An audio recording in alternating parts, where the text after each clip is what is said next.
மறைந்த நகைச்சுவை நடிகர் ரோபோ சங்கர் உடலுக்கு நடிகர் கமல்ஹாசன் அஞ்சலி செலுத்தி வருகிறார். அதன் காட்சிகளை திரையில் பார்த்து வருகிறோம். இது குறித்தான முழுமையான விவரங்களுடன் செய்தியாளர் யுவராஜ் இணைப்பில் இருக்கிறார். வணக்கம் யுவராஜ், விவரங்களை பதிவு செய்யும். வணக்கம். நடிகர் ரோபோ சங்கர் உடல்நலக்குறைவு காரணமாக நேற்றே சென்னையில் காலமாயிருக்கின்றார். அவரது உடல் சென்னை வலசரவாக்கத்தில் இருக்கக்கூடிய அவரது இல்லத்தில் அஞ்சலிக்காக வைக்கப்பட்டிருக்கக்கூடிய நிலையில் திரைத்துறையை சார்ந்த பல்வேறு நடிகர்களும் அவரது நண்பர்களும் அஞ்சலி செலுத்தி வருகின்றனர். இந்நிலையில் நேற்று ரோபோ சங்கர் காலமானார் என்கின்ற செய்தியை கேட்டு முதலில் இரங்கல் செய்தியை பதிவிட்டது நடிகர் கமல்ஹாசனும் நடிகரும் மக்கள் நீதி மைய தலைவருமான கமல்ஹாசன் மட்டுமே.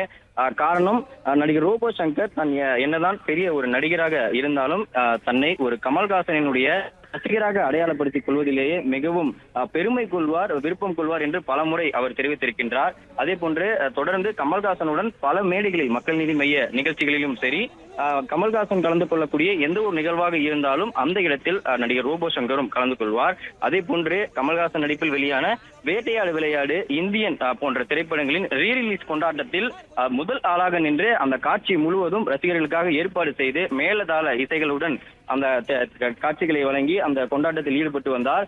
ஒவ்வொரு நிகழ்ச்சிகளிலும் கமல்ஹாசன் பங்கேற்கக்கூடிய ஒவ்வொரு நிகழ்ச்சிகளிலும் அவருடன் பங்கேற்று அவருடைய ரசிகனாகவும் தொண்டனாகவே இருந்து வந்தார். அதற்கு அதன் நன்றி கடனாகவே தற்போது கமல்ஹாசன் அவர்கள் ரோபோ சங்கருடைய உடலுக்கு அஞ்சலி செலுத்துவதற்காக சென்னை வலசரவாக்கத்தில் இருக்கக்கூடிய ரோபோ சங்கருடைய இல்லத்திற்கு வருகை தந்து கொண்டிருக்கின்றார். அங்கு இருக்கக்கூடிய உறவினர்களும் திரைத்துறை கலைஞர்களும் கமல்ஹாசன் அவர்களை தற்போது ரோபோ சங்கர் உடல் இருக்கக்கூடிய அந்த இடத்திற்கு அழைத்து சென்று கொண்டிருக்கின்றனர்.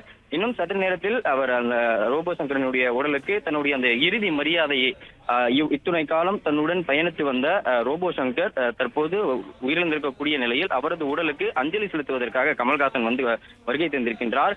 தற்போது அவருடைய இல்லத்தில், ரோபோ சங்கருடைய இல்லத்தில் வைக்கப்பட்டிருக்கக்கூடிய அவரது இல்லத்துக்கு வருகை தந்து அவரது உடலுக்கு தன்னுடைய அந்த இறுதி மரியாதையும் இறுதி வணக்கத்தையும் செலுத்துவதற்காக கமல்ஹாசன் வருகை தந்திருக்கின்றார்.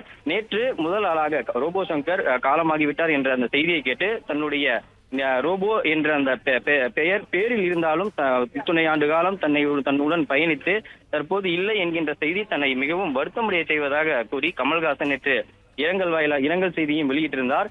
அந்த வகையில் தற்போது மக்கள் நீதி மையத்தின் அந்த நிகழ்ச்சி கட்சியினுடைய கூட்டம் ஒன்று நடைபெற்றிருக்கக்கூடிய நிலையில் அந்த கூட்டத்தை முடித்துவிட்டு தற்போது ரோபோ சங்கருக்கு அஞ்சலி செலுத்துவதற்காகவும் தன்னுடைய இறுதி மரியாதையை செலுத்துவதற்காக நடிகர் கமல்ஹாசன் தற்போது சென்னை வலசரவாக்கத்தில் இருக்கக்கூடிய ரோபோ சங்கரின் இல்லத்திற்கு வருகை தந்திருக்கின்றார். அவருக்கு அங்கு இருக்கக்கூடிய உறவினர்களும் திரைத்துறை சார்ந்த நண்பர்களும் ரோபோ சங்கரின் உடல் இருக்கக்கூடிய இடத்திற்கு அழைத்து சென்றிருக்கின்றனர். இன்னும் சற்று நேரத்தில் அவர் தன்னுடைய இறுதி வணக்கத்தையும் இறுதி மரியாதையும் ரோபோ சங்கருக்கு செலுத்த இருக்கின்றார். மேலும் ரோபோ சங்கர் இறந்த அந்த தருவாயிலே அவரது குடும்பத்தாரை தொடர்பு கொண்டு தான் இருக்கக்கூடிய அவர்கள் இருக்கக்கூடிய அந்த மனநிலையை குறித்து கேட்டிருந்திருக்கின்றார் கமல்ஹாசன் அவர்கள். இந்நிலையில் ரோபோ சங்கர் உடலுக்கு அஞ்சலி செலுத்திய பிறகு கமல்ஹாசன் அவர்கள் குடும்பத்தாரிடம் ஆறுதல் தெரிவித்து அங்கிருந்து புறப்பட்டுக் கொண்டிருக்கின்றார். அந்த காட்சிகளை நாம் பார்த்துக் கொண்டிருக்கின்றோம். தொடர்ந்து அந்த குடும்பத்தாரில் நேற்று ரோபோ சங்கர் இறந்த தருவாயிலும் அவர்களுடைய குடும்பத்தாரை தொடர்பு கொண்டு போன் மூலமாக தன்னுடைய அந்த அனுதாபங்களையும் இரங்கல் செய்தியும் தெரிவித்திருந்தார். அந்த வகையில் தற்போது நேரில் வந்து நடிகர் கமல்ஹாசன் இங்க இருக்கக்கூடிய ரோபோ சங்கரின் உடலுக்கு அஞ்சலி செலுத்திவிட்டு தற்போது புறப்பட்டிருக்கின்றார். பிளே ஸ்டோர் மற்றும் ஆப் ஸ்டோரில் இருந்து பாலிமர் செயலியை QR கோடு மூலம் பதிவிறக்கம் செய்யுங்கள். செய்திகளை உடனுக்குடன் பெறுங்கள்.